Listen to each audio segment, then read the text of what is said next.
Okay, well, think about this. Yeah. You wake up in the morning, most people, your brain is a record of the past. Yep. It's an artifact of everything you've learned and experienced at this moment. It's the memory bank of everything you know. It's the known self. Yep. People wake up in the morning, they start thinking about their problems.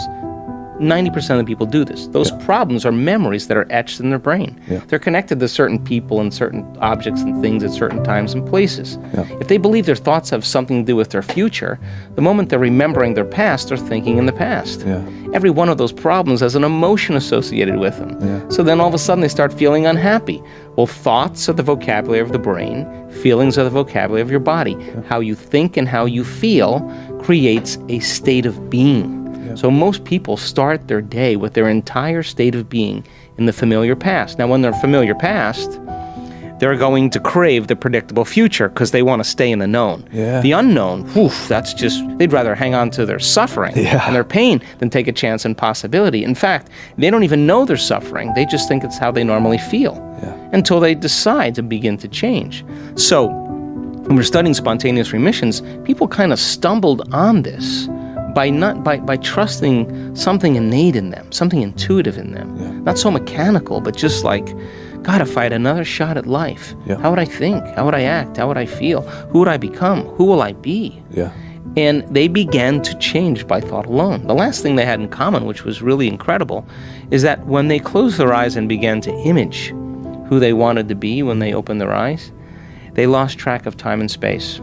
When they opened their eyes, they thought it was 20 minutes later and it was an hour later. Because the frontal lobe, that's the creative center of the brain, began to lower the volume to the circuits in the brain where you process space and time. Now your inner world becomes more real than your outer world. And now all of a sudden you're laying strong footprints biologically in the brain and body. So when I saw what these commonalities were, the next thing I said was, well, hell, if it worked on sick people, could it work on well people? Can we help people to change that way? And if it worked on sick people, it should work again on sick people. So that kind of started the whole process. And then when it started working, then we started doing all these measurements to kind of demystify the process. Because nobody's excluded from this. Nobody is excluded.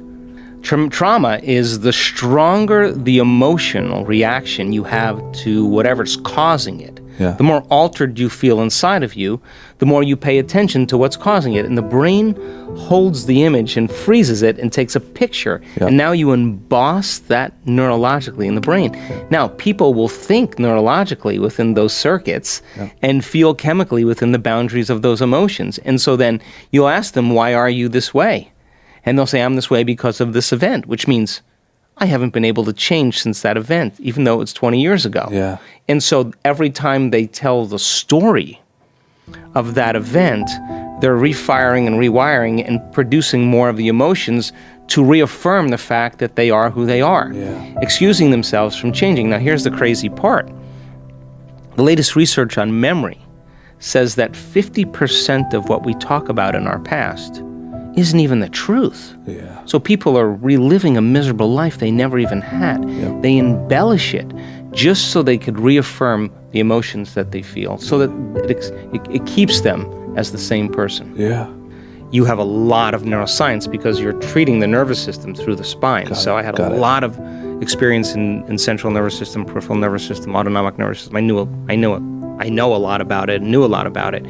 But this wasn't just that. This was like, okay, let's see if we can take this body's innate capacity to heal to the next level. Now, fast forward to today. We have blind people seeing. We have deaf people hearing. We have tumors that are on people's thyroids or in their brain, 50 brain tumors, one guy. There's no evidence of the disease in these people because they're not that person any longer. The disease exists in somebody else. They became a different persona. So then evidence becoming the loudest voice, we have the scientific evidence that you can strengthen your immune system, you can signal new genes, you can change your genetic future, you can create more brain and heart coherence. We have all the scientific data to show what's possible. Change your neurotransmitters, all that. And we also have evidence and testimony like, oh my God, somebody standing on the stage with stage 4 cancer, who weeks before was given the death sentence, that has no evidence of cancer. Now, if you're in the audience of 1,000 people and you're listening to someone tell that story, And she doesn't look like a movie star, or doesn't look like a famous Paid person. spokesperson. She just looks like a normal person. You're going to start scratching your head and start saying, if she can do it, I can do it too. And numerous people in the audience are like, I'm in. Now you help me. Now I can do it. And it's not anything that she's telling them to do. Yeah. The story, allegory, is the greatest way people begin to learn. So evidence becomes the loudest voice, because all of a sudden, if you can do it, then I can do it. And so you're not doing it to outshine somebody. You're up there to say, I did this and so can you. Now people are starting to take their power back and say, whether they're treating or not, I'm going to try this out. And that's just your body. Never mind the incredible opportunities you can create in your life when you change how you think and feel. Yeah. And I can't believe how many people are coming up saying, my oncologist told me to come to this event. Not once, not twice, not 3 times, numerous times. Yeah. Because, again, this is not just some Whales in Space thing. This is evidence-based. Yeah. And so evidence becomes the loudest voice, because if your cousin's best friend healed from Graves' disease or Hashimoto's syndrome or a brain injury or whatever, you're going to want to know, like, what happened. Absolutely. So 15 years ago, I had to work really hard to get people to just nod their head and just go, yeah, now information is the door. Because of technology, because of podcasts like this, people are exposed to information. You don't need a doctor to get this information. You don't need a priest or an authority. You can, a teacher, you can access information. And with information comes awareness. So awareness is consciousness. And so you're less unconscious when you gain information. So then the next practical question is, and I'm a pragmatist, what are you going to do with it? So when you take that philosophical, theoretical information, you apply it, you personalize it, you demonstrate it.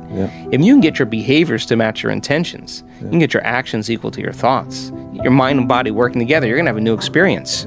Experience then enriches circuitry in the brain. Learning creates circuitry, but experience enriches it. The end product of an experience is an emotion. Now you're teaching your body chemically to understand what your mind has intellectually understood. Now, all of a sudden now, you're embodying the truth of that philosophy. No one can take that away from you. And so then if you've done it once, you should be able to do it again. And so then our research shows that when you start practicing this, and you can create brain coherence, and we have so many great scans of people of all ages, of all colors, of all sizes, all shapes, all diets, doesn't matter. They know how to create heart coherence. Wow. When they're able to open their heart again and feel an elevated emotion, they're going to start liking that a lot more than resentment or anger. So then crossing that river, though, from the old self to the new self, is where greatness is born. This is where you're out of the bleachers and you're on the field.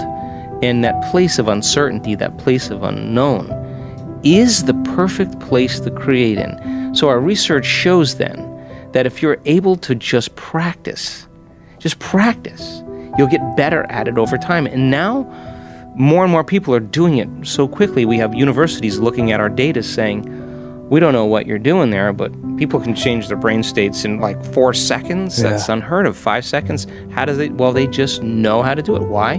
Because we've done it enough times with them. So now they know how to get beyond themselves. And if you're going to create anything new, you got to get beyond you in order to do that. Because if you're creating from your old self, nothing's going to change, right? So teaching people that formula and demystifying the process and showing that we have the science to actually back it, then more and more people begin to trust in the process more. Throw in a great miracle or two here and there, a week-long event, spice on top, and then that's it. Then it just starts happening like magic. And then I can't tell you how many emails or texts my staff send me of someone who said, yeah, he had leukemia. We just got one the other day, leukemia for 10 years, 25-year-old kid. No leukemia, doctors can't believe it. They want to study him, what took place. So now... I mean, I can't imagine that being in my inbox on a Monday morning. Oh my God. I mean, like I look forward. Look, if I wasn't seeing that type of evidence, I wouldn't do this. Because why would I want to do it? Of course. Unless there was evidence. So now, I mean, it's just every day there's one that's just another fabulous, incredible story that there's a movement. There's momentum now. Big time. Yeah, and it's a healthy movement.